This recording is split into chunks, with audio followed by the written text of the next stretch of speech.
Arturo Bonafonte. Buenos Aires is a dangerous place at this time. Lots of crime, lots of social violence.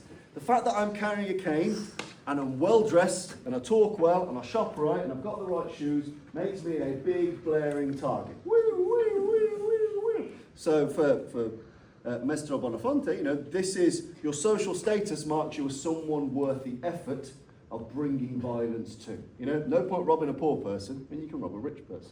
So it's really important that this is a likelihood that could happen to someone like Mr. Bonafonte, over and above many members of the populace, because he's robbable. And he's getting to a point in society where those boundaries between rich, poor and class are starting to blur, and the social protections he might have afforded before might not be available to him. So, in an ideal world, you've clocked the threat, just have that to your side for now, you've clocked the threat, you've placated, you go, no, yes, of course you can have this watch, whatever your cover may be, and you'll have gone, bosh, job's done. Right? Into the jaw, into the throat, and job's done. Because this is the fastest way to deploy something harder than my body into him. Yeah? I always think when you batter someone with your body, it's like trying to batter plasticine with plasticine. You're trying to beat something up with the same material. Yeah? I want to beat you up with a different material, a superior material. If that is a metal ball-headed cane, that's better than any fist, elbow, shin, headbutt you're ever going to have. Yeah? Don't beat Play-Doh with Play-Doh. Beat it with something else. Right? So in an ideal world, I've had this conversation, I've been aware, I've conversed, boom. I've deployed that and I've managed to escape.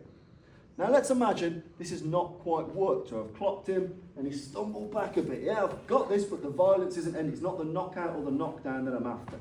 This is where Bonafonte transitions to what he calls the power grip, which is a cool name, right?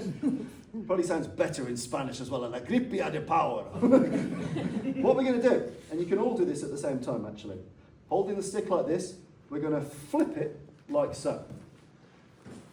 And essentially what this gives you is a bloody great harpoon. If you were going to harpoon a whale, having this grip where one fist is up, like so, you see I've got conflicting style grips here. They are different levels, yeah? So from here, like so.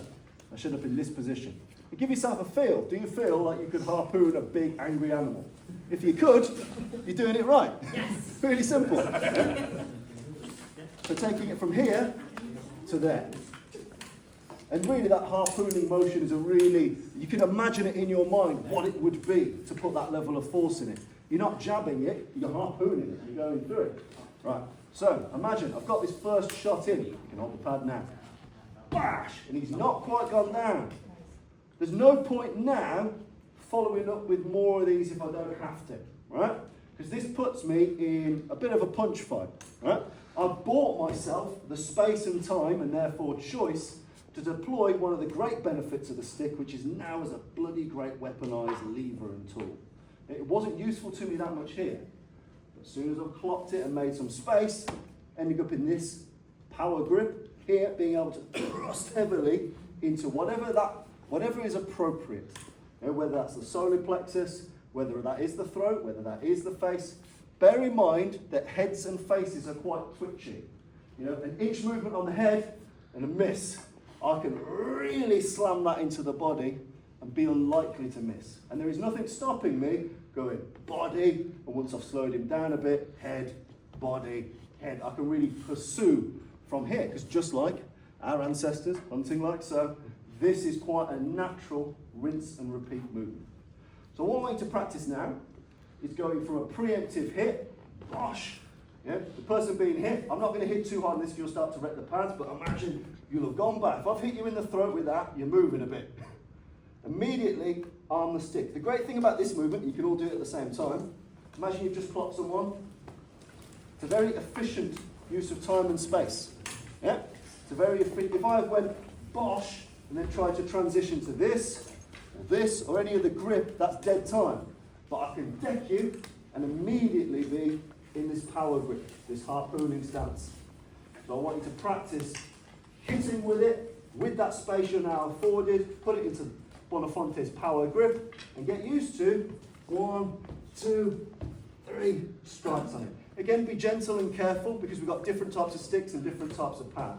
I just want you, the most important thing is to be able to transition from an appropriate straight or hook into immediately I've got a tool I can harpoon with.